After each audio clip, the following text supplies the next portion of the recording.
We tend to assume that when someone does something willingly, that they have also considered or chosen it. But Aristotle does not think that these are the same things, because a person can act from anger, appetite, fear, habit, or social pressure without being physically forced to do so. Yes, the action still comes from them in some sense, but it may not yet reflect a considered decision. And this creates a problem, because the action we see from the outside does not always tell us what was happening within the person who actually took the action. Two people can do the exact same thing for completely different reasons. One person may return found money because they believe that it is the right thing to do. Another person may return it because someone else is watching them. And a third person may do it because they are afraid of being caught. In all of these cases, the visible action is the same action, but that does not mean that each person acted because of the same reason. And Aristotle uses the concept of prohairesis to explain this difference. Now, prohairesis is usually translated as deliberate choice, but Aristotle means something that is a bit more specific than simply selecting one option over another option. To him, prohairesis is the point at which a person considers what can be done, settles on a course of action, and then commits themselves to acting on this course of action. In the previous video, we talked about the concept of hexis, so the settled condition or disposition from which action actually proceeds. We saw that repeated conduct gradually forms the person, and that this formation then begins to shape what appears honorable, pleasurable, shameful, or worth pursuing to this exact person. But character, of course, does not move straight into action, right? A situation still has to be first understood by the person. Different possibilities have to be first considered, and at some point, one of those possibilities that were considered has to become the thing that a person actually decides to do. And prohairesis is what actually happens at that point. It is where character enters deliberation, where deliberation becomes commitment, and where an action begins to belong to the person who is actually now performing this action. Now, Aristotle begins Book 3 of the Nicomachean Ethics by discussing involuntary and voluntary action. And he begins with discussion because virtue, praise, blame, reward, and punishment, all of these things, they depend on whether an action actually belongs to the person who took the action. Because think about it, we don't praise someone for an action that is produced entirely by outside force, and similarly, we don't blame someone in the same way when a relevant fact was genuinely unknown. So before Aristotle can explain choice, he first has to establish when a person can be treated as the source of what was basically been done. And so he starts with involuntary action. Now, an involuntary action is an action whose origin lies outside the person and to which the person contributes nothing. For example, if a man is physically carried somewhere against his will, then that movement just happens to him. It is not his action in the relevant sense that actually caused this movement. And here Aristotle also includes actions that are done through certain kinds of ignorance, particularly where the person does not know the concrete circumstances of what they are doing and later feels pain or regret when the truth finally becomes clear to them.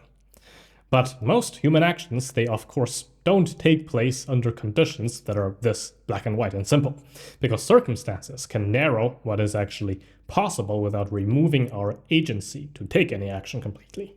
A person may face pressure, danger, necessity, or the threat of serious harm, and yet he will still have to decide between the alternatives that actually remain. And here, Aristotle's most famous example is the captain who throws cargo overboard during a storm at sea. Now, no captain usually wants to voluntarily destroy the cargo for its own sake, right? So, under ordinary conditions, he would preserve the cargo. But once the ship is in danger because of the storm, keeping the cargo may threaten the lives of everyone on board. So, the captain chooses to throw away the cargo so that he saves the people on the ship. Now, the action here is unwanted when we only consider it apart from the circumstances, but it is still chosen within specific circumstances. The captain doesn't really control a storm, yeah? And he also doesn't choose the situation in which the action becomes necessary. But the operative source of the action still lies within him. He understands what is happening and what is at stake, and he performs the action because, under these particular circumstances or conditions, it is a bit more preferable to the alternative, which in this case means the death of all people on board. So this example makes clear that responsibility does not really require complete control over the situation. It only requires that the action actually proceeded from the person within the situation. We almost never really choose the exact circumstances in which we are required to act, right? We just inherit the exact circumstances, the relationships, the capacities, the limits and the dangers, and we do not select them in advance. But within this field, some things will still remain up to us, and it is within this narrow space that action actually begins to belong to the person that is actually acting. But still, voluntary action is not yet the same thing as prohairesis, and Aristotle is very clear about this. Children and animals, they all can act voluntary because the source of their movement lies within them, but he does not attribute deliberate choice to them in the exact same way. And the same is also true for actions that are produced immediately by appetite and danger. A person, they may punch someone in anger, pursue a pleasure, or flee from danger to save their lives without being forced by anyone outside of them. In all of these cases, the action itself is voluntary, yes, but it may still happen without conscious deliberation. So the voluntary action is broader than the chosen action, since everything that is chosen is also voluntary, but not everything that is voluntary will always be deliberately chosen. And this distinction matters because an impulsive action reveals something about the passions or emotions that are moving through a person, while a deliberate choice reveals what that person has considered rationally and decided that they would make this action their own. Which is also why Aristotle says that choice is more closely connected to virtue and more revealing of character than action that is considered by itself, because the same visible action can originate from entirely different sources. A person may return money, to get back to our example, because they're just, or because they fear punishment, or because someone is watching, or because they want to somehow appear honest and noble, or because they expect some greater advantage later down the road. From the outside, the act of returning the money may look identical, but the choice within is not identical, because the end for which each action is taken is not identical. Which means that Aristotle is not satisfied by outward correctness alone. A correct action, it may happen by accident, and it may happen under pressure, or it may happen from motivations that are completely different and detached from the act itself. Prohairesis, on the other hand, takes us closer to the actual source. It asks what the person understood themselves to be doing, what end was actually governing them, and whether they had embraced the action as the thing that should be done, and not by what this action will get them in the end. Now, Aristotle clarifies prohairesis by separating it from several things that can easily be mistaken for it. Because choice is not appetite, it is not anger, it is not a mere wish, and it is not an opinion. Each of these things can influence our actions, yes, but none of them is really identical with deliberate choice. For example, appetite is usually directed toward what appears pleasant, right? While anger pushes us toward retaliation when some injury or insult has been perceived. In other words, appetite and anger can supply movement and force, but neither one can determine whether an action actually deserves to be chosen. And then there is wish, and the distinction is especially important here because wish and choice are closely connected, while not necessarily concerning the exact same things. Think about it. We usually wish for ends or specific things. We wish to be healthy, to flourish, to possess honor, to see our parents healthy and happy, or simply to live in a well-ordered city. And we can even wish for things that are impossible or entirely beyond our power. But choice is not like this. Choice concerns what we believe can actually be done through our own actions and our own will. So we may wish to be healthy, but we choose to train, to sleep properly, to eat properly, to consult a physician, or to refuse something that actually damages our health. We may wish to become just, but the object of choice is the just action available to us in any particular situation. In other words, wish supplies the direction for us, while choice concerns with what must be done for that direction to actually become action. But choice is also not the same thing as opinion either, because we can hold various opinions about almost anything. We can have opinions about the past, about distant events, about things that are completely impossible, or about matters over which we have no control at all. But choice is always connected with action. An opinion tells us what we believe to be true or false, while a choice reveals what we have decided is worth doing. Which is why Aristotle says that we wish for the end and choose the things toward the end.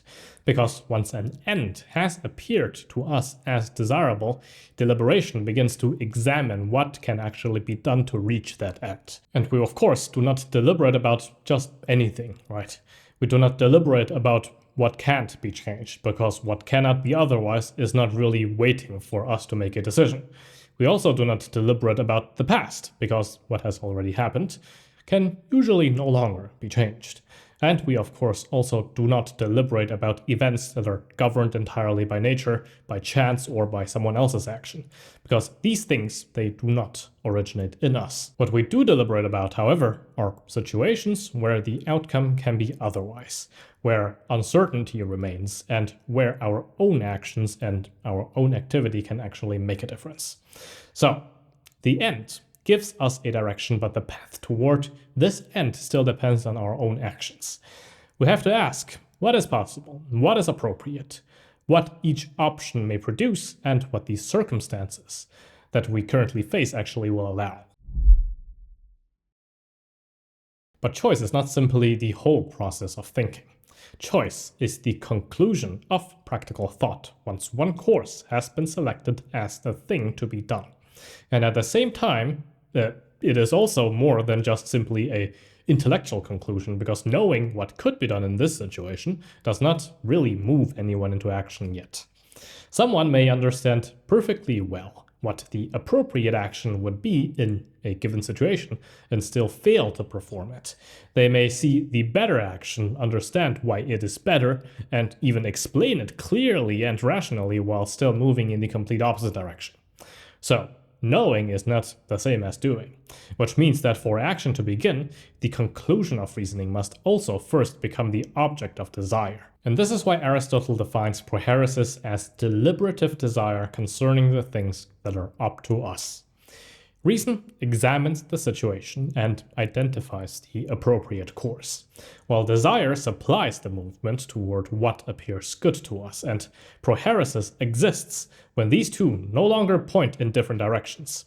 In other words, prohairesis is desire that has passed through deliberation, but it is also deliberation that has become practical enough to actually move desire toward a particular act. Now, when it comes to choice, Aristotle describes it as either desiring reason or reasoning desire.